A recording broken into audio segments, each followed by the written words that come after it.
Hey guys, tonight we begin with something quieter than trenches, subtler than battlefields, and stranger than you'd think. The story of a town where war arrived not with explosions but with whispers, where battles were fought hundreds of miles away, yet the weight of conflict pressed down like fog.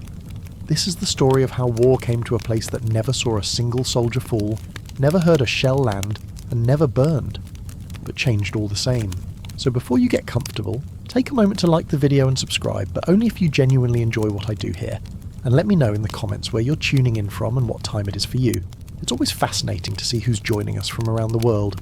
Now dim the lights, maybe turn on a fan for that soft background hum, and let's ease into tonight's journey together. Picture a town. Not large, not particularly important.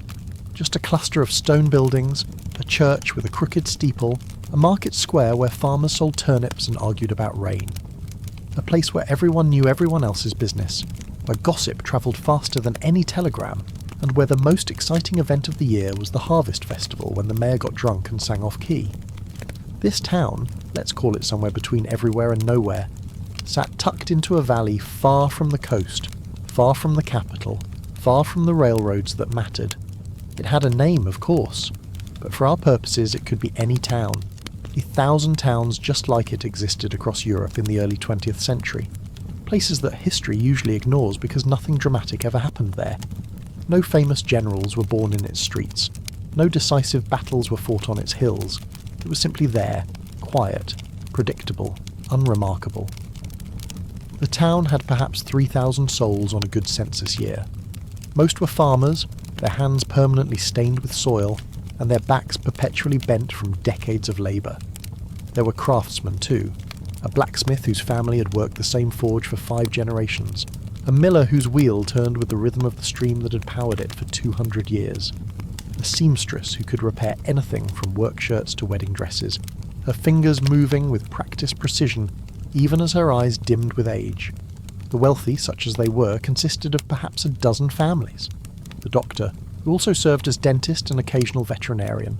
The pharmacist, whose shop smelled of mysterious herbs and whose knowledge came from books older than his grandfather. The lawyer, a nervous man who handled property disputes and wills with equal distaste.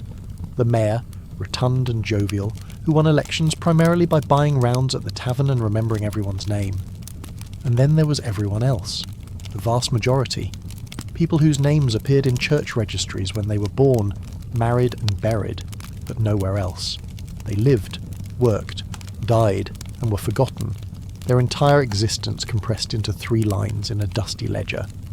These were the people who made the town function, the women who baked bread before dawn, the men who repaired roofs and dug wells, the children who carried water and fed chickens and learned early that life was work, and work never stopped.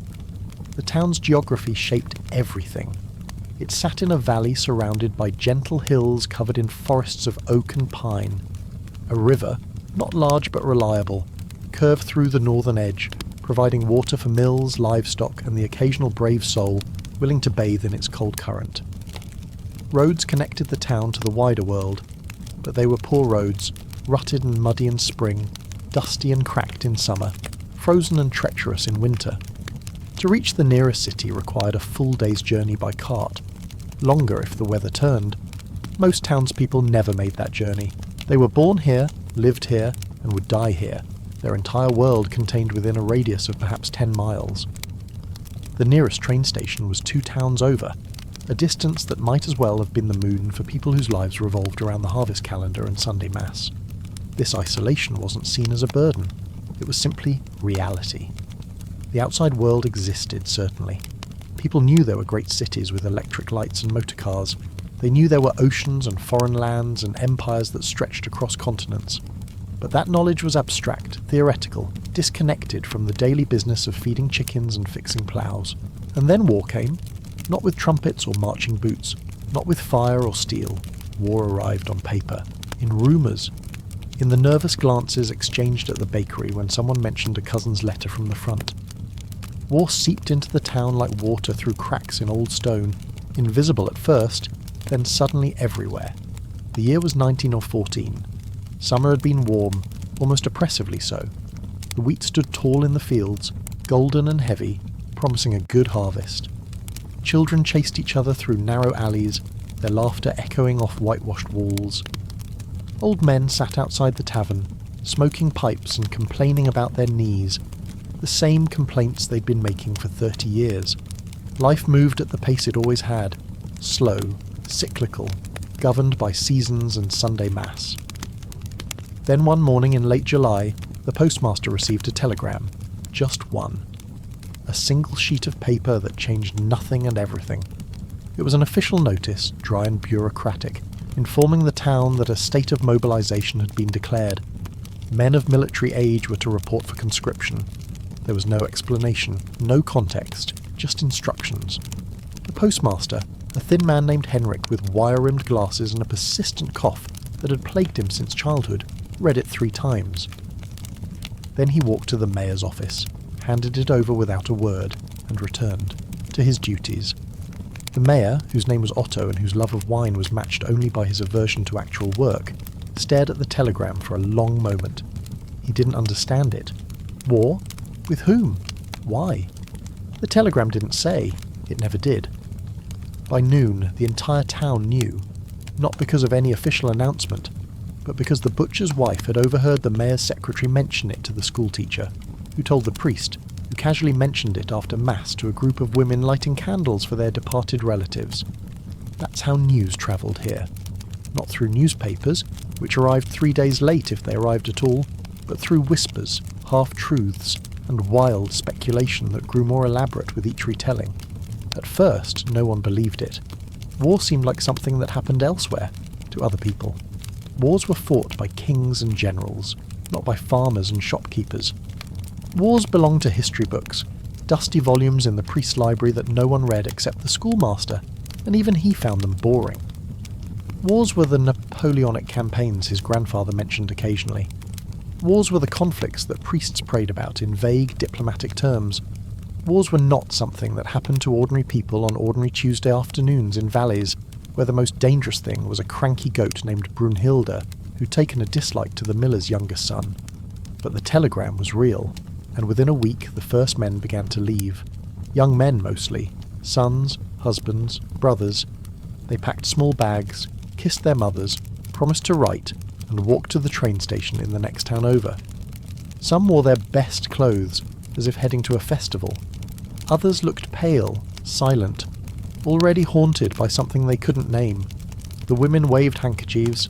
The children didn't understand why Papa was leaving or why Mama was crying, but trying to hide it. And the old men, who remembered other wars from their own youth, remembered the recruiters who'd come through decades ago promising adventure and returning broken men, said nothing. They just watched, smoking their pipes, eyes distant, seeing things no one else could see. And then the town settled back into routine. Because what else could it do? Life in the town didn't stop when the men left. It couldn't. Crops still needed tending, bread still needed baking, goats still needed milking. The rhythms of daily life continued, stubborn and relentless, even as everything underneath began to shift in ways no one fully understood yet. At first, the changes were small, subtle, the kind of things you wouldn't notice unless you were paying attention, and most people weren't, not really. They were too busy trying to keep everything functioning, trying to pretend that everything was normal, that the absence of 20 or 30 or 40 young men wouldn't actually make a difference. The blacksmith's apprentice, a gangly boy of 16 named Peter with arms too long for his body and a face full of pimples, took over the forge because the blacksmith himself had been conscripted. Peter wasn't old enough for the draft, the cutoff was 18, but he was old enough to swing a hammer. He wasn't as skilled as his master, not even close, and everyone knew it. Horseshoes came back slightly misshapen, with nails that didn't quite sit flush. Plough blades needed resharpening sooner than before. Hinges squeaked, gates hung crooked, but no one complained. Complaining felt wrong somehow, like criticising a man for doing his best in impossible circumstances. Besides, what good would it do? Peter was all they had. The alternative was no blacksmith at all, and a town without a blacksmith wasn't really a town. It was just a collection of people slowly watching their tools break and their horses go lame. The tavern grew quieter. Not empty, never became empty, but different. The loud voices, the laughter that used to spill into the street on Saturday nights and Sunday afternoons after Mass, those faded. The men who remained were older, greyer, less interested in singing. They drank in silence, staring into their mugs as if answers might be found at the bottom, though everyone knew there were no answers there, only more questions. Conversations became shorter, more careful. No one wanted to say the wrong thing, to tempt fate, to admit fear aloud. Fear was private, something you carried alone, buried deep where no one else could see it. To speak it would give it power, make it real in ways that silence somehow didn't. Women took on new roles. The butcher's wife, Margarethe, a stout woman with perpetually red hands from years of work, learned to manage the shop alone. She'd always helped her husband, of course, but helping was different from running the place entirely. She learned to judge meat, to haggle with farmers, to keep the books, to chase down debts while still maintaining the social niceties that kept customers coming back. She learned to carry sides of beef that seemed impossibly heavy, her arms aching by evening, her back screaming by night. The pharmacist's daughter, Anna, a quiet girl of 19 who'd always been bookish and shy, began mixing medicines, reading her father's notes by candlelight, trying to decipher his cramped handwriting and Latin abbreviations. Her father had been conscripted despite being in his 40s.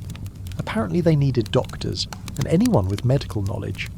And Anna found herself suddenly responsible for the health of 3,000 people, with only her father's notes and a few outdated medical texts to guide her. She made mistakes. Of course she did. She was 19 and terrified and learning as she went. But she also saved lives, or at least eased suffering, which was sometimes the best anyone could hope for.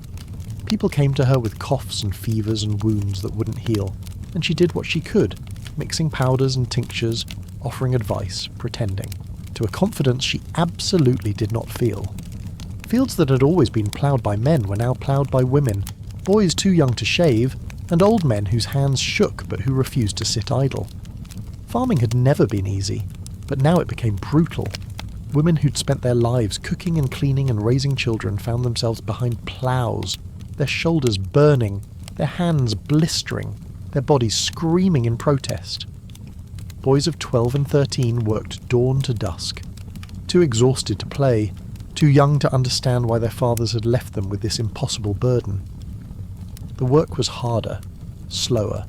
Harvests began to shrink, not dramatically, not enough to cause starvation, but enough to notice, enough to worry about. The margins were thinner, the room for error smaller. Every failed crop, every sick animal, every broken tool became a potential crisis because there was no longer any buffer, no reserve of labour or resources to fall back on. And through it all, the town waited. For letters, for news, for some explanation of what was happening beyond the hills. But news travelled slowly here. The nearest city was a full day's journey by cart. Longer when the roads turned to mud, which they often did. Newspapers arrived late, if at all, and when they did, they were filled with vague patriotic declarations, censored reports, and euphemisms that told you nothing useful. Our brave forces advance with determination. Advance where? Against whom? Through what kind of terrain? Facing what kind of opposition? The newspapers never said. Victory is assured through the courage and sacrifice of our soldiers. When? How? At what cost? What did victory even mean? No one knew. The enemy suffers heavy losses and retreats in disorder. Which enemy? How heavy? Retreating to where? And why, if the enemy was retreating and suffering losses, did the war keep going? Why did more men keep being called up? Why did the telegrams keep arriving with worse and worse news? The newspapers read like liturgy, beautiful and meaningless, full of grand words that signified nothing. So people stopped reading them.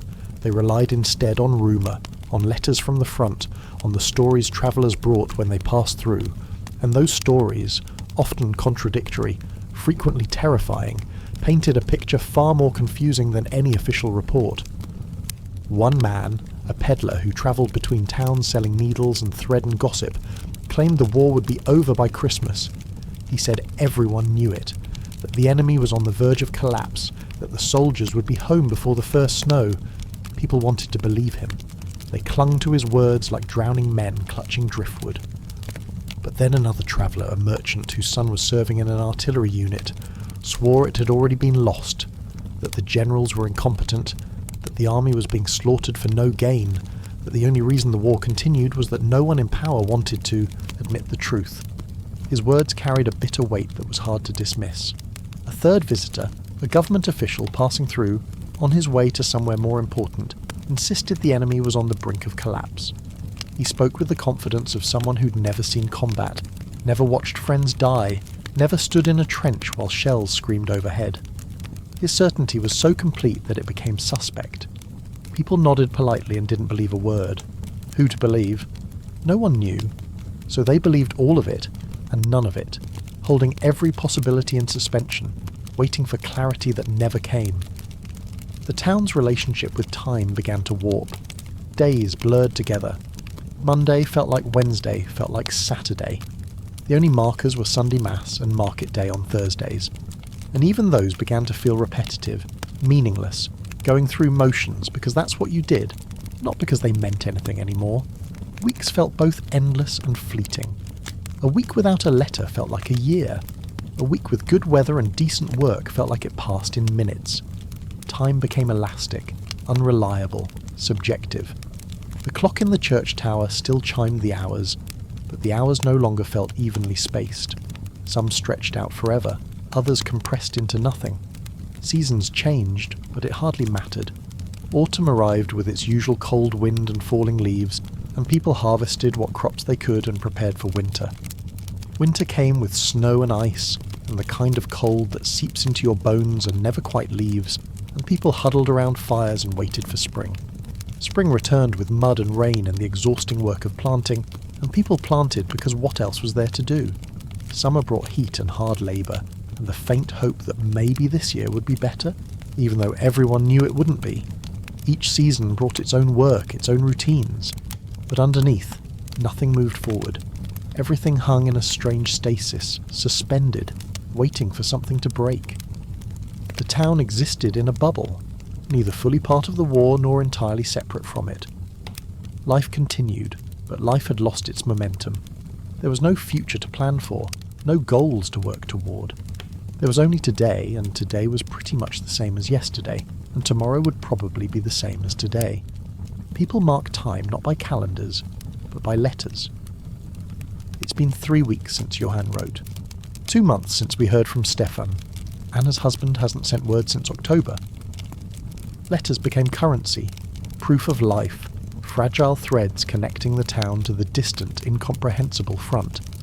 When a letter arrived, it was an event.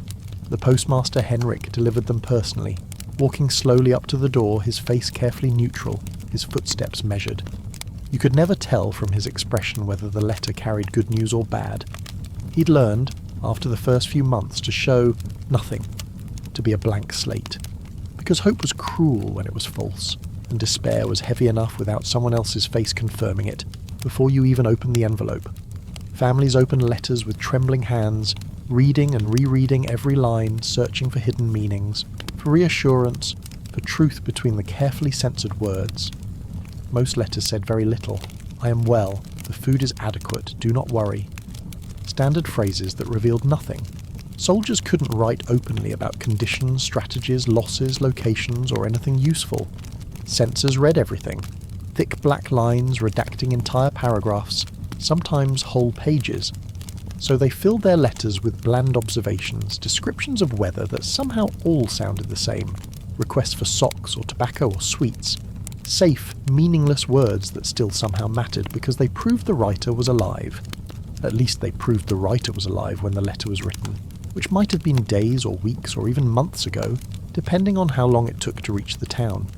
But sometimes, a letter didn't arrive. Weeks turned into months. Families waited by the window watching for Henrik's thin figure making its way down the street. And when he walked past their door, when days turned into weeks without word, the silence grew heavier. Was no news good news? Or was it the worst news, simply delayed, making its slow, bureaucratic way through military channels, some clerk somewhere filling out forms to inform them that their son, their husband, their brother was dead? The waiting was worse than knowing. At least that's what people told themselves. Though secretly many suspected that knowing might actually be worse, that the waiting, horrible as it was, at least left room for hope. False hope, perhaps. Delusional hope. but hope nonetheless. The town learned to live with uncertainty. It became a permanent condition, a low hum of anxiety that no one acknowledged but everyone felt. You couldn't plan for the future because the future was unknowable. You couldn't mourn the past because the past felt like a dream, something that might never have actually happened. So you existed in the present, one day at a time, doing what needed to be done, and hoping that somehow, eventually, clarity would come. But clarity never came. The war remained opaque, mysterious, a vast machine operating according to logic no one could understand. And the town, small and powerless and forgotten, simply kept going. As months stretched into a year, then toward a second, the war became a presence in the town, invisible but undeniable. It shaped conversations, influenced decisions, coloured every interaction. Yet paradoxically, daily life remained almost unchanged.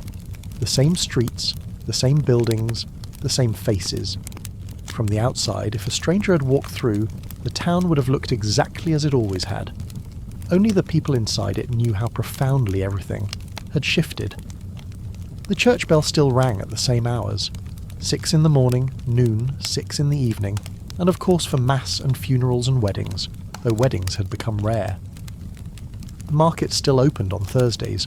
Though the stalls were less full, the variety diminished. The baker still made bread, though the flour was coarser now, mixed with things that weren't quite wheat, ground barley and rye, and occasionally sawdust when things got really desperate, though no one admitted that out loud. Rationing hadn't officially begun, at least not in any formal sense. There were no ration cards yet, no government bureaucrats standing in the market square with clipboards and scales. But supplies had grown unpredictable. Certain goods simply disappeared from shelves without explanation or warning. Sugar became scarce first. Then coffee vanished entirely, replaced by roasted barley that tasted like burnt disappointment mixed with regret. People adapted. They always did. Humans are remarkably good at adapting, at adjusting to new normals, at accepting conditions that would have seemed intolerable just months before.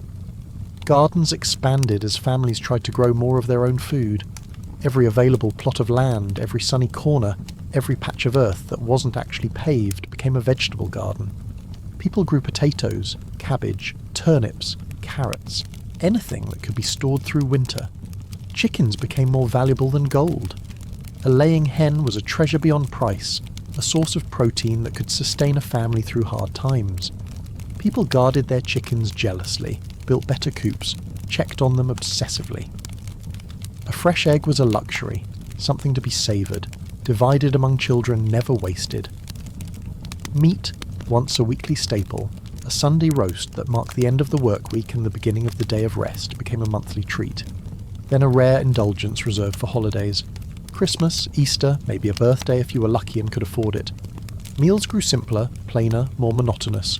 Boiled potatoes, cabbage soup, bread and butter when there was butter, which there increasingly wasn't.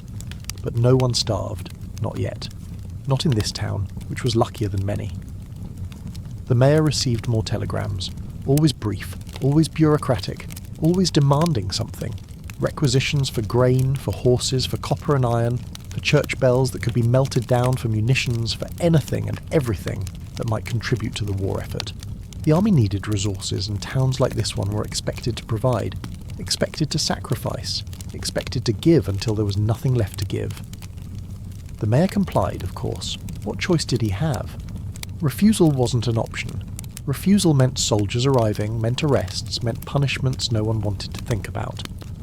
So he compiled lists, organised collections, watched as the town's wealth was slowly stripped away, shipped off to feed a war machine that seemed to have an infinite appetite and no memory of being fed. Each requisition stung. The town grew poorer, quieter, more threadbare. But people didn't rebel. Rebellion required energy, conviction, a sense that things could be different, that your actions might matter, might change something. The townspeople had none of those things. They were tired, confused. They didn't understand the war, didn't know who to blame, didn't see a path forward, so they obeyed.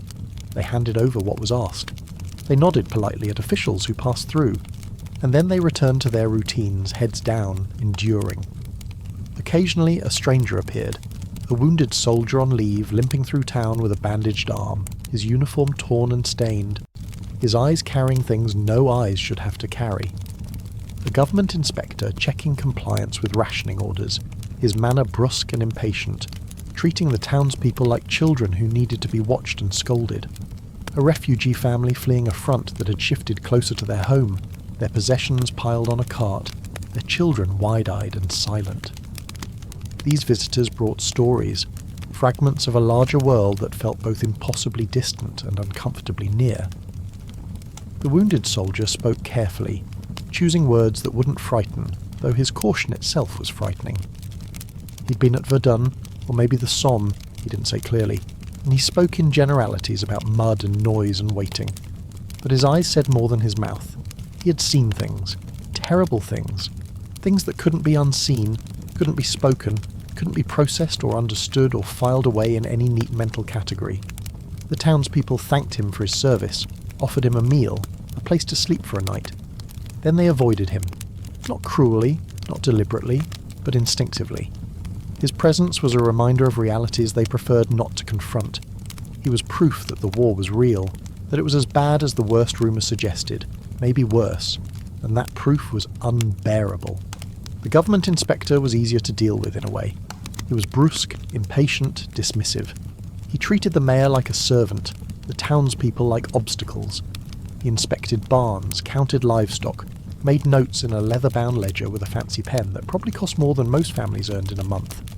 He found violations, of course. There were always violations. A farmer who'd hidden a cow from the last requisition. A miller who'd kept back more grain than he was supposed to. Minor infractions, desperate attempts to survive, but the inspector treated them like capital crimes. He issued fines, warnings, threats. Then he left, climbing into his official car, the only motor car most townspeople had ever seen up close, and disappeared down the road in a cloud of dust. And everyone exhaled in relief. Authority was something to be endured, not engaged with. You bowed your head, said yes sir, and waited for it, to go away. The refugee family stayed longer. They had nowhere else to go. Their village had been shelled, they said. Not deliberately targeted, just caught in the crossfire, wrong place, wrong time. Their home had burned, their neighbours had scattered. They'd loaded what they could onto a cart and walked for days, following roads clogged with other refugees, all moving away from the sound of guns, not knowing where they were going, just knowing they couldn't stay. The town took them in, found them a corner in someone's barn, shared what little food could be spared. The refugees spoke of burned villages, of soldiers marching through fields, of families separated, homes abandoned, lives shattered in minutes. Their stories were vivid, immediate, terrifying. They described the sound of artillery like thunder that never stopped, that shook the ground and made your chest vibrate. They described the smell of smoke, of things burning that shouldn't burn. They described faces they'd seen, strangers fleeing, soldiers advancing, the chaos and terror of a world falling apart. And yet, even as people listened, part of them couldn't quite believe it. Not disbelief exactly, but a kind of cognitive disconnect. War still felt abstract, theoretical, a thing that happened to other people in other places.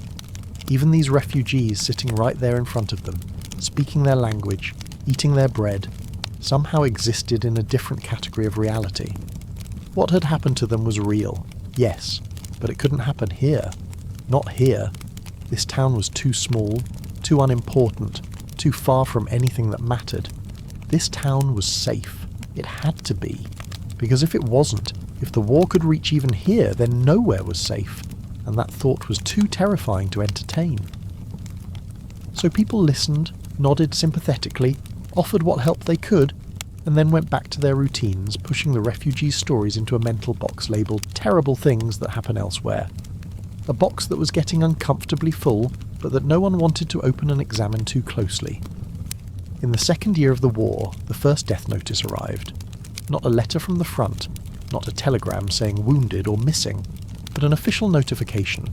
Terse, impersonal, final. The postmaster Henrik received it in the morning, recognised what it was immediately, felt his hands start to shake.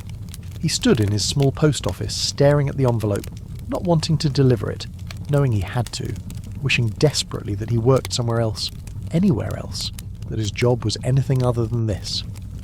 It is with deep regret that we inform you that Johann Schmidt has fallen in service to his country. His sacrifice will not be forgotten. Fallen! Such a gentle word for something so violent.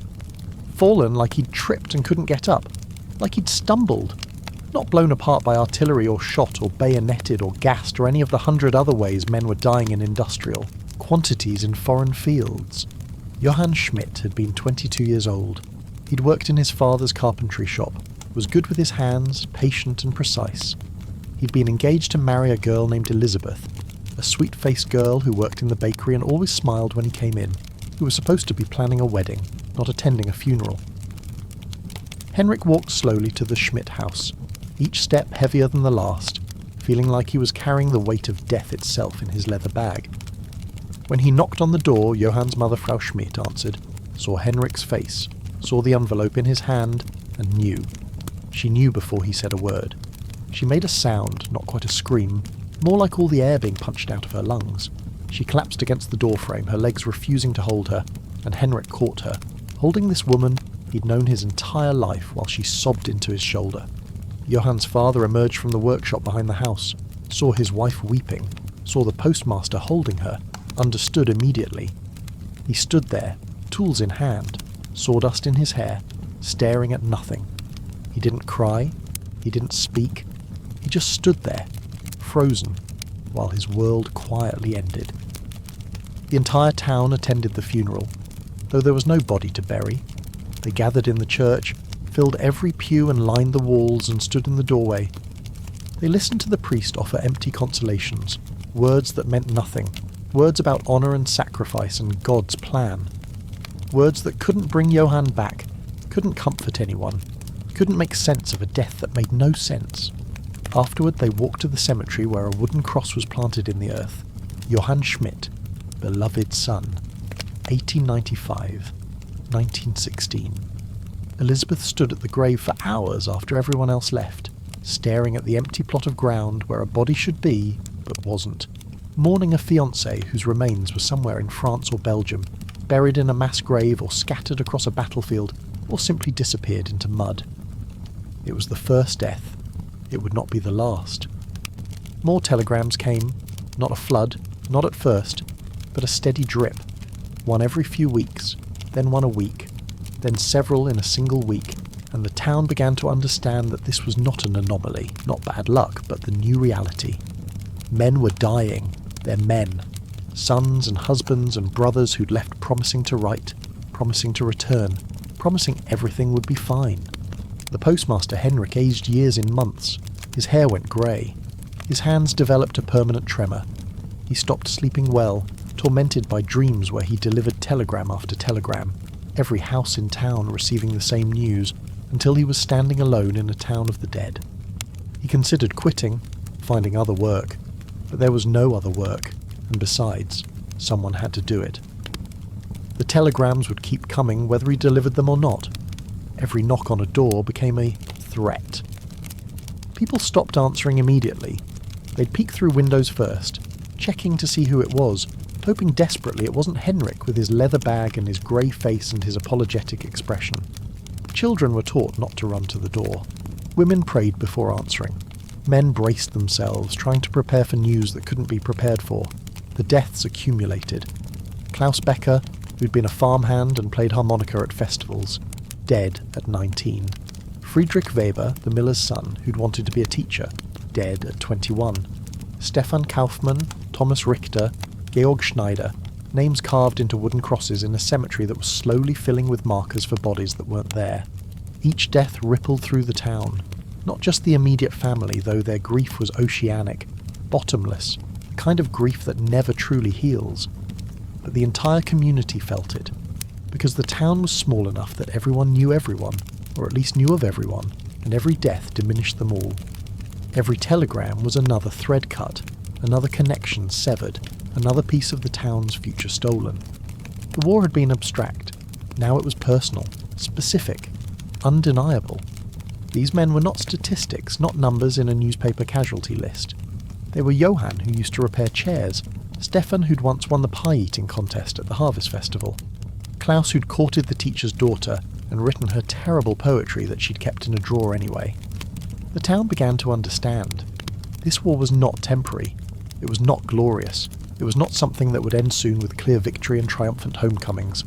This war was a machine, vast and indifferent, grinding men into nothing, grinding their men into nothing, and there was no stopping it, no one to appeal to, no way to bargain or beg or make it stop.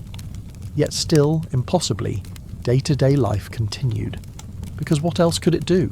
Chickens still needed feeding, fields still needed ploughing, children still needed raising.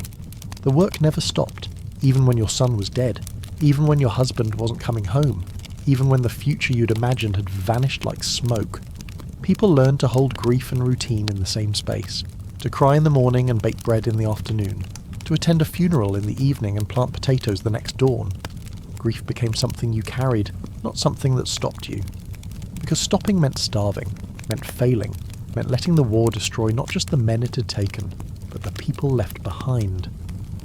So they endured, day after day, week after week, month after month, enduring not with courage or pride or any of the noble emotions the newspapers celebrated, but with grim, exhausted determination, putting one foot in front of the other, doing the next thing, and then the next, and then the next, until eventually you looked up and realized a year had passed, and you were still here, still breathing, still going through motions that had long since lost their meaning.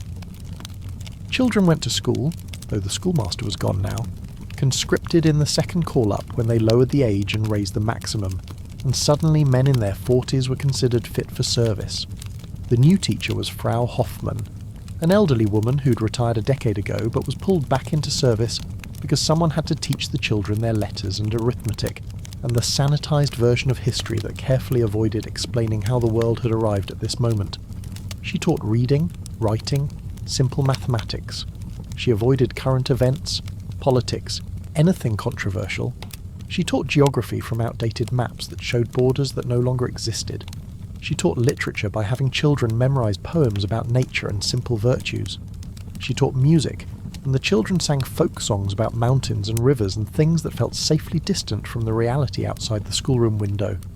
The children, especially the younger ones, adjusted with the frightening adaptability of youth. They didn't remember the before times clearly, when fathers had been present and food had been plentiful and the future had seemed secure. This became their normal: shortened rations, absent fathers, mothers who cried quietly when they thought no one was watching. This was just how the world was. But the older children, the ones who remembered, who'd been 10 or 12 when the war started and were now teenagers, they carried a 8:50 p.m. different burden. They remembered what had been lost. They watched their younger siblings and felt something like grief for the childhood those younger ones would never have. And they looked at their own futures, which seemed to stretch ahead like a wasteland, and wondered what they were supposed to hope for. Women gathered at the well, drawing water, exchanging news, supporting one another in small, quiet ways. They didn't speak openly about fear or grief. That wasn't the custom. Open emotion was considered unseemly, self-indulgent, a luxury they couldn't afford. But they understood each other's silences, a hand on a shoulder, a shared glance. These small gestures carried the weight of everything unspoken. They talked about practical things: whose cow was giving milk, whose garden was producing, whose children were sick. They traded information about how to stretch rations, how to make flour last longer, how to repair clothes that had been mended so many times they were more patched than original fabric. They shared recipes for bread that used less wheat, the soup that tasted like something even when made from almost nothing. And sometimes, rarely, one of them would break, would start crying and not be able to stop, and the others would gather around, would hold her, would let her cry until she couldn't cry anymore, would speak gentle, meaningless words that were really just sounds of comfort, proof that she wasn't alone. And then they'd help her compose herself, help her carry her water home, and no one would mention it again because mentioning it would mean acknowledging the terror they all felt, the fear that next time it might be their turn to break. Men gathered at the tavern less frequently now. There were fewer of them, for one thing, but also alcohol cost money they didn't have, and drinking required a kind of social energy that had been exhausted. Still, some came. The very old and the very young boys not old enough to serve, men too old or too infirm to be useful to the military. They drank more than they used to, when they could afford to drink at all. Alcohol dulled the edges, made the waiting bearable, offered a few hours where the world felt slightly less sharp. They didn't talk about the war, not directly. Talking about it gave it power, made it real in ways that silence somehow prevented. Instead, they discussed crops, weather, the price of barley. Safe topics, predictable topics. Topics that didn't require hope or despair, just weary pragmatism. They complained about rain, about cold, about tools that broke and couldn't be replaced. They discussed which fields should be planted with what, who needed help with harvest, whose roof was leaking, the mundane details of survival. But underneath every conversation, the war hummed. It was there in the empty chairs, in the men who should have been present but weren't. It was there in the careful way they avoided certain topics, certain names. It was there in the way they drank, not for enjoyment but for oblivion. And through it all the town endured. Not thriving, not collapsing. Just enduring. One day at a time, one season after another, waiting for something to break, for something to change, for some signal that the world might eventually return to normal, even though by now they understood, on some deep unacknowledged level, that normal was gone forever. By the third year, the war had become normal, not acceptable, not welcome, just normal. The way a chronic illness becomes part of your daily reality. You don't think about it constantly. You can't. It would drive you mad. But it's always there, lurking at the edges, shaping everything you do, colouring every decision, influencing every thought. The town adjusted. Resourcefulness became essential, practically a religion. When nails grew scarce, the carpenter learned to reuse old ones, heating them over a forge to straighten bent metal, a process that was time-consuming and sometimes didn't work but was better than nothing.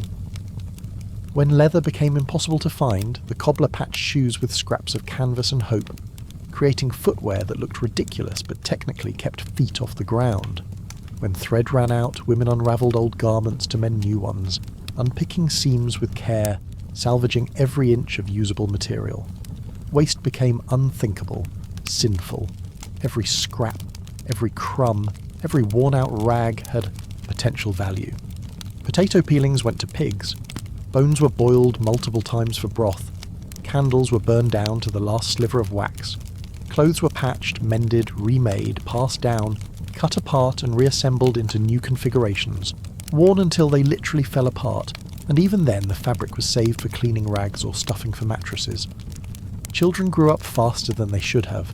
10-year-olds worked alongside adults, hauling water, chopping wood, tending animals, contributing to household survival in ways that would have shocked their grandparents. They learned to be useful, to ask for nothing, to make do. Play became a distant memory. Childhood became something that happened to other, luckier generations. They were old at 12, worn at 14, carrying responsibilities that should have belonged to adults but that had fallen on them because there weren't enough adults left. The town's population shifted in strange ways. Some families left, seeking work in factories that produced munitions or uniforms, places where the pay was better and the food more reliable, even if the work was dangerous and soul-crushing. Others stayed because leaving felt like abandonment, like admitting defeat, like saying that the war had won. The families that remained grew closer, bound by shared suffering and mutual dependence. They needed each other in ways they never had before, but that closeness came with a price. Gossip, once the town's favourite pastime, turned darker. Whispers spread about families hoarding food, about men dodging conscription through mysterious medical exemptions, about women seen talking too long with passing soldiers, about who was suffering enough and who wasn't sacrificing their share. Suspicion crept in where trust used to live. People watched one another more carefully, judging, comparing, measuring who had lost more, who was enduring better, who deserved sympathy and who deserved scorn. In times of plenty, people could afford to be generous. In times of scarcity, generosity became a complicated moral calculation. How much could you give without harming your own family? When was helping your neighbour an act of virtue, and when was it foolishness that might lead to your own children going hungry? Yet paradoxically, moments of genuine kindness also multiplied. A neighbour quietly leaving bread on a doorstep, a farmer sharing milk with a family whose cow had died, a widow mending clothes for the children down the street, refusing payment she desperately needed. These small acts of generosity happened without fanfare, without expectation of repayment. They were simply done, because someone had to do them, because abandoning each other was unthinkable, because maintaining humanity in inhuman times required these tiny gestures of grace. The church became more important, though not necessarily because people became more devout. For many, God felt absent, silent, maybe even complicit in the horrors engulfing the world. But the church offered structure, ritual, continuity. Sunday Mass was one of the few constants in a world that felt increasingly chaotic. The same prayers, the same hymns, the same rhythms. Father Benedict, the priest, an old man with a gentle voice and tired eyes that had seen too much suffering, tried to offer comfort. He spoke of God's plan, of suffering as a test, of eventual peace and justice. Some found solace in his words, others found only emptiness, but they all kept attending, because attending was what you did. It was expected, it was normal, and normal, even painful normal, was better than chaos. The priest struggled privately with his own faith. He'd spent decades believing in a loving God, in divine providence, in the power of prayer. But now he stood before families who'd lost everything, said words that felt hollow even to him, offered consolations that couldn't console. He performed funerals for men whose bodies weren't there. He blessed bread that was more sawdust than wheat. He prayed for peace and watched the war grind on with no sign of ending. Sometimes late at night, alone in his cold rectory, Father Benedict wondered if God was listening, if God cared, if there was any meaning in any of this, or if it was just chaos and cruelty and suffering without purpose.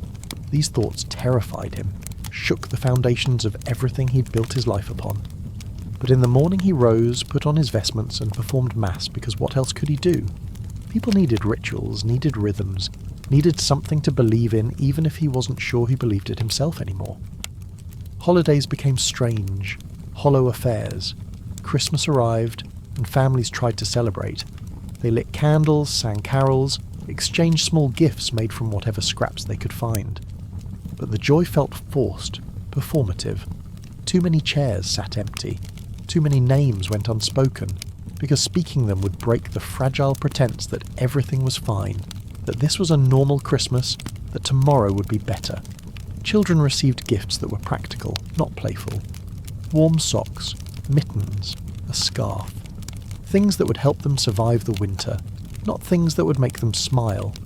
The few toys that were given were handmade from wood or scraps of fabric. Simple things that required imagination to enjoy because there was no money for anything else. Easter came with the same strained cheer. The same rituals performed with less conviction. The priest blessed the congregation, spoke of resurrection and hope, of death not being the end but a transformation. But hope was a difficult currency in a town where telegrams kept arriving, where the war showed no signs of ending, where the future felt like a locked door no one had the key to open. Families gathered for Easter dinner, eating eggs that were precious beyond measure, sharing bread that was more precious still. They spoke of spring, of new growth, of nature renewing itself. They pretended this meant something, that the return of warm weather and green plants was a sign that human affairs might also improve. But underneath, no one believed it. Spring brought work, brought the crushing labour of planting, brought the responsibility of producing food that would mostly be requisitioned by the government. Spring was just another season to be endured. Seasons cycled with mechanical regularity. Spring brought planting, summer brought growth and maintenance, autumn brought harvest, winter brought cold and hunger. The land didn't care about the war. It demanded work, attention, respect, and the townspeople gave it because the land was all they had. As long as the earth produced, they could survive. And survival, modest and unremarkable as it was, became the town's quiet victory. The harvest seasons were particularly brutal, with so many men gone, with tools breaking and impossible to replace, with draft animals requisitioned by the military. Getting crops out of the ground became a monumental task. Everyone worked. Women, children, elderly men who could barely stand.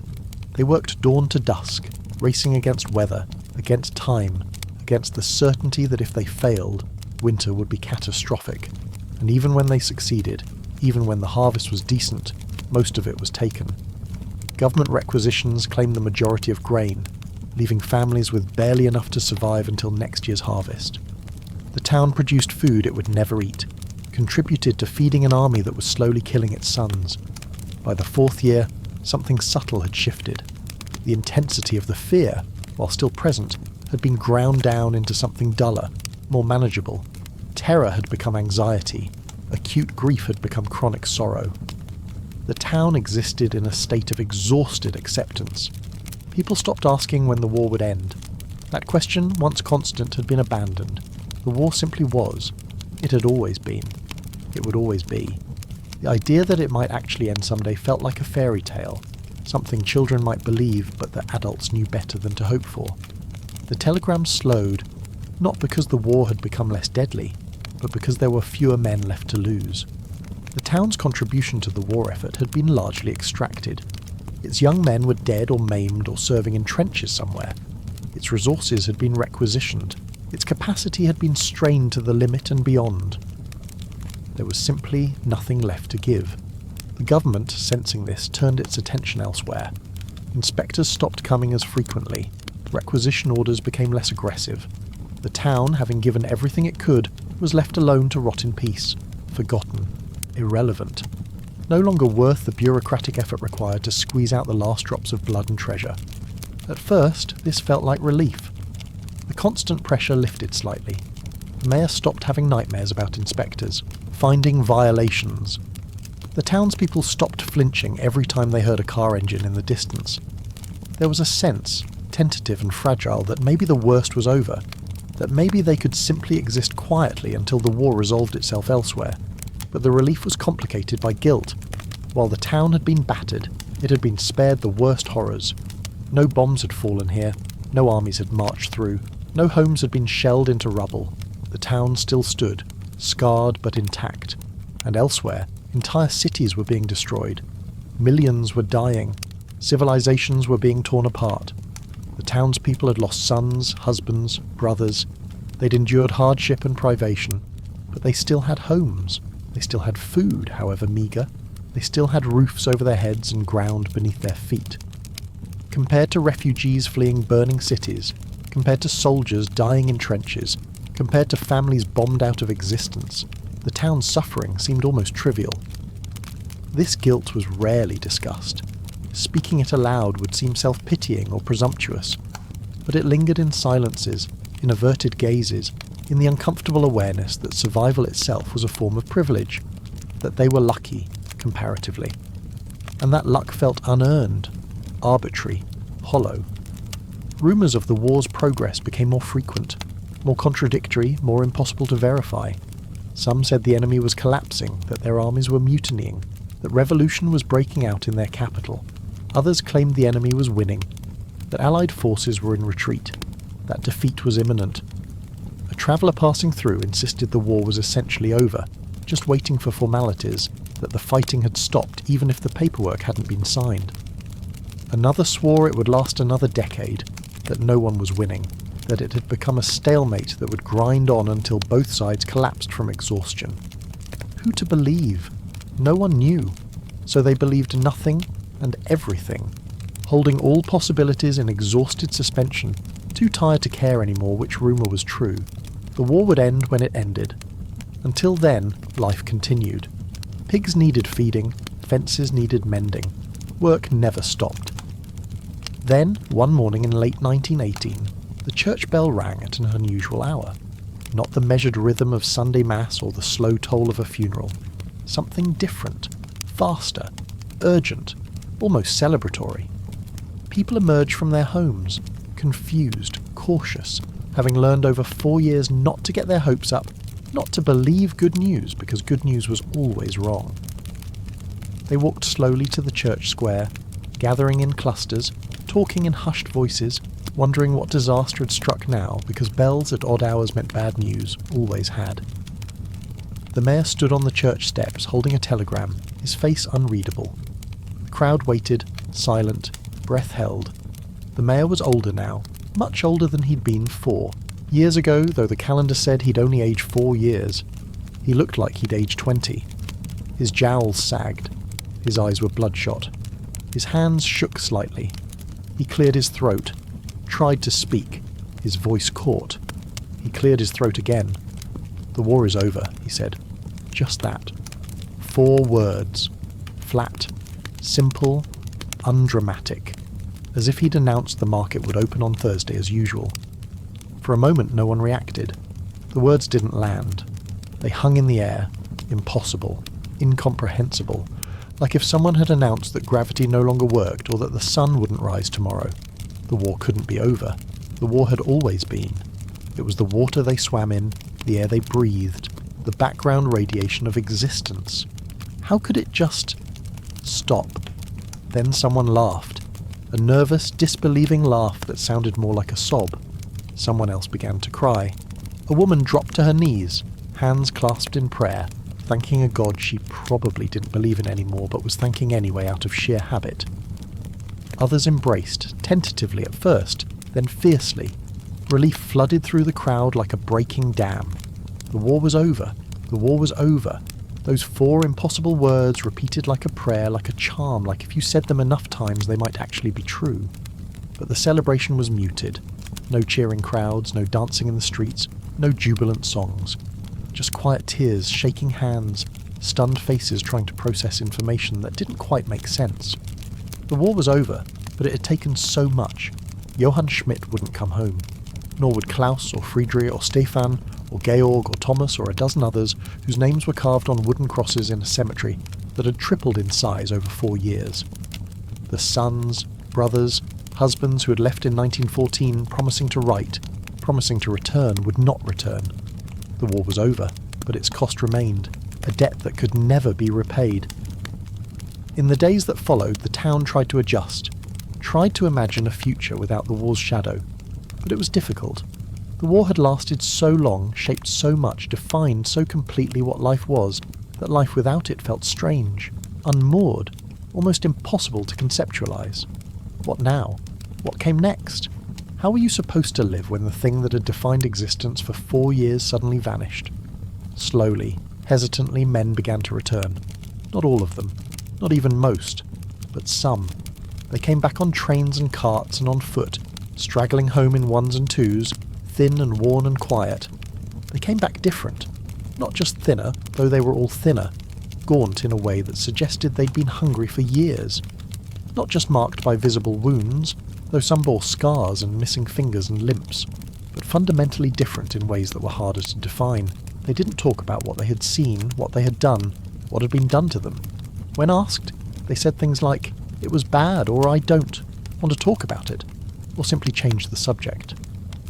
The gap between those who had gone and those who had stayed was unbridgeable, a chasm carved by experiences that words could never adequately convey. The men who left had been boys, full of naive confidence or at least youthful resilience. The men who returned were strangers, carrying weights no one else could see, damaged in ways that would take decades to understand if they ever were understood. Families welcomed their men home with joy and bewilderment. These were the same faces, the same voices technically, but something fundamental had changed. Sons who'd left chattering and energetic returned silent and withdrawn. Husbands who'd kissed their wives goodbye with promises to write every week came back barely able to make eye contact. Brothers who'd wrestled and joked now flinched at loud noises and woke screaming in the night. No one knew what to do with this. There were no therapists, no counsellors, no understanding of what we now call PTSD. There was just the expectation that men would adjust, would readjust, would return to normal life and pick up where they left off. But normal life didn't exist anymore. The jobs many had left behind no longer existed. The farms they'd worked had been split up or sold. The world they'd known in 1914 was gone, replaced by something similar but fundamentally different. Life resumed, or tried to. Fields were ploughed again, though with fewer hands and older equipment. Shops reopened, though the shopkeepers were older, and the shelves were emptier. The tavern filled with voices again, though the conversations were different now, quieter, more careful. Men drank and stared into their mugs and said little. Silence became the dominant language. The economy was destroyed. Money had lost most of its value through inflation. Savings that would have bought a house in 1914 now bought a loaf of bread. People who'd worked their entire lives, who'd saved carefully, planning for old age or their children's futures, found themselves destitute. The war had stolen not just lives but livelihoods, not just sons but futures. Marriages that had been delayed because of the war finally happened, though the celebrations were subdued. Young people who should have married in 1915 or 1916 finally stood before Father Benedict in 1919 or 1920, older than they should have been, more worn, less hopeful. The weddings were small. There was no money for celebrations, no food for feasts. People married because it was expected, because it was what you did, not because they believed in happily ever after. Children were born, more children than had been born during the war years, a baby boom fueled partly by joy and partly by biology, soldiers returning after years away. But these children were born into a world that didn't quite know what to do with them. Resources were still scarce, the economy was still shattered, parents were still traumatized. These children would grow up in the shadow of a war they didn't remember, raised by parents who couldn't stop remembering. The town rebuilt slowly, painfully, one day at a time. Houses that had fallen into disrepair during the war were patched up, though properly repairing them was impossible. Tools that had broken were fixed as best they could be, or replaced if anyone could afford replacements, which mostly they couldn't. Gardens were tended, livestock were raised, the rhythms of agricultural life resumed because they had to, because people needed to eat and the land still needed to be worked. But the scars remained, invisible but permanent. The war had never reached this town in any conventional sense. No battle had been fought here. No soldiers had died in its streets. No buildings had been destroyed. Not a single shell had landed within 50 miles. Yet the war had left its mark, deep and indelible. It had taken sons and husbands and brothers. It had hollowed out households, stolen years, shattered certainties that would never be recovered. The town had survived. But it was not the same town that had existed in the summer of 1914. That town was gone, buried beneath 4 years of telegrams, rumours, waiting and grief. The people were not the same people. They'd been aged, hardened, worn down by years of endurance that had required more strength than any of them had known they possessed. In the years that followed, the town slowly found its rhythm again. Not the old rhythm, that was gone forever, like a song that could be remembered but never truly played again. But a new rhythm, quieter, more cautious, more fragile, haunted by memory. The war had taught the town a bitter lesson, that the world was larger, crueler, more indifferent than anyone had imagined. That distance offered no protection. That safety was an illusion, that your life could be destroyed by decisions made thousands of miles away by people who didn't know your name and wouldn't care if they did. The wooden crosses in the cemetery stood as permanent reminders. Families visited them regularly, leaving flowers when they could afford them, standing in silence when they couldn't. Some graves were tended meticulously, the grass kept short, the crosses repainted each year. Others fell into disrepair as families died or moved away, as memories faded, as the dead were slowly forgotten by everyone except the earth that held their names. A memorial was eventually erected in the town square, a simple stone monument listing the names of those who hadn't returned. The unveiling was attended by the entire town, a sombre ceremony where Father Benedict spoke words about sacrifice and remembrance and how they would never be forgotten. But everyone knew they would be forgotten, eventually, not immediately, not by their families, but by history, by the larger world that had never known them, had never cared about them, had simply used them and discarded them and moved on. The town endured because that's what towns do. They endure. They adapt. They survive. Not with glory or grandeur, but with stubborn, quiet persistence. One day at a time, one season after another. Always looking back, always remembering, always carrying the weight of what was lost, what was taken, what could never be recovered. Children who'd been born during the war grew up hearing stories of the before times, when food was plentiful and fathers were present and the future seemed secure.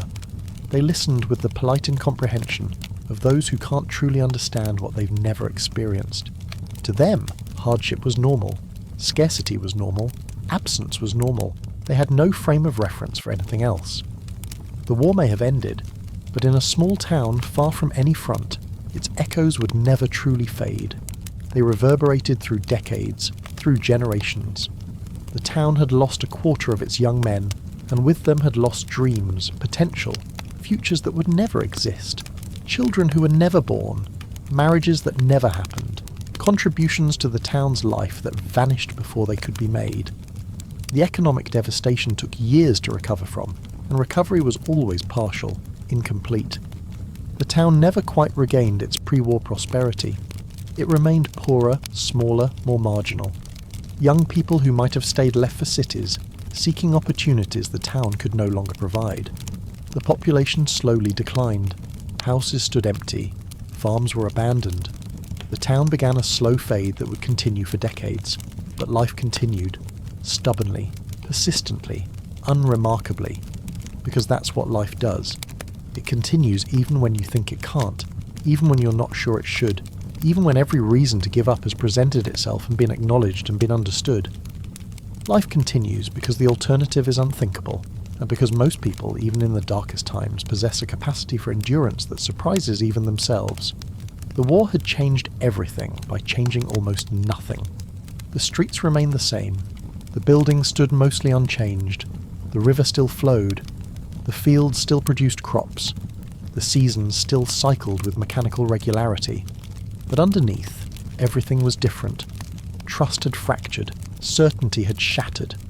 The future, once assumed, now felt fragile, contingent, always at risk of being stolen away by forces beyond anyone's control.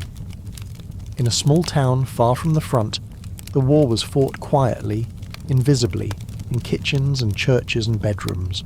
It was fought by people who never held a weapon, but who bore scars no less real for being unseen. And when it ended, those people didn't celebrate wildly or declare victory. They simply exhaled, allowed themselves a moment of relief, and then returned to the work of living, which had always been harder and more important than dying. This is their story. Unremarkable. Ordinary. The story of 1,000 towns that experienced war not through battle, but through absence. Not through destruction, but through slow erosion.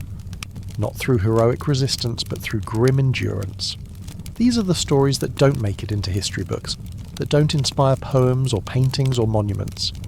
But they are the war's truest legacy, written not in the grand gestures of battlefield valour, but in the small, accumulating griefs that never made headlines.